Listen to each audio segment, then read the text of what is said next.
যে ছেলেটা চায়ের দোকানের এঁটো কাপ ধুচ্ছে রাস্তার ধারে, তাকে ডাকুন।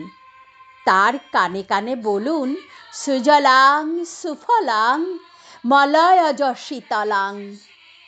হ্যাঁ, বেশ সুন্দর করে বলুন, যে মেয়েটা চাকরির নাম করে বনগা কিংবা চাকদা থেকে রোজ সকালের ট্রেনে সেজেগুজে শহরে আসছে শরীর বেচে চাল ডাল নুন কিনতে, তাকে ডাকুন।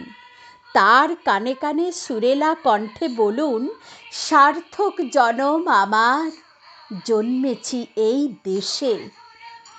যে ছেলেটি লটারির টিকিট নিয়ে দরজায় দরজায় ঘুরছে আর বলছে, বিশ্বাস করুন আমি ভদ্রলোক, আজ 10 বছর হলো আমার কারখানা বন্ধ, লক আউট, তাকে ডাকুন।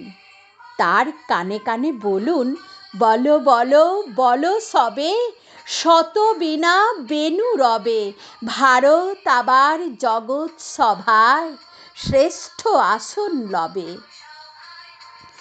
রাতের আকাশ কাঁপিয়ে অঝোর ধারায় বৃষ্টি নামলে যে মা আজও লণ্ঠন হাতে টালির ঘরের দরজায় ঠায় দাঁড়িয়ে থাকেন তার খোকন ফিরে আসবে বলে, যে খোকনকে এমনই এক বর্ষার উন্মত্ত রাতে কালো গাড়ির পুলিশ ডেকে নিয়ে গিয়েছিল, আর বরানগরের রাস্তায় ভোরের ঘুম ভাঙা কুকুর প্রথম দেখেছিল যার গুলিবিদ্ধ রক্তাক্ত লাশ, সেই মাকে ডাকুন।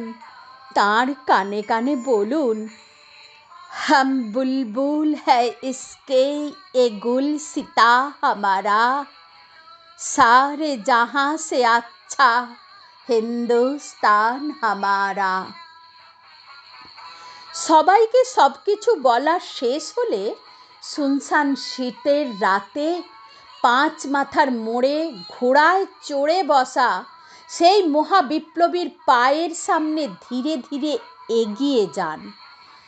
ফাঁকা রাস্তায় রাতের বাতাসে কান পাতুন, শুনতে পাবেন সেই বিপ্লবী পুরুষের বজ্র কণ্ঠ, আমি তোমাদের কাছে রক্ত চেয়েছিলাম তোমাদের স্বাধীনতা এনে দেব বলে, আমি পারিনি, কিন্তু আমি আমার সমস্ত জীবন উৎসর্গ করেছি, আর তোমরা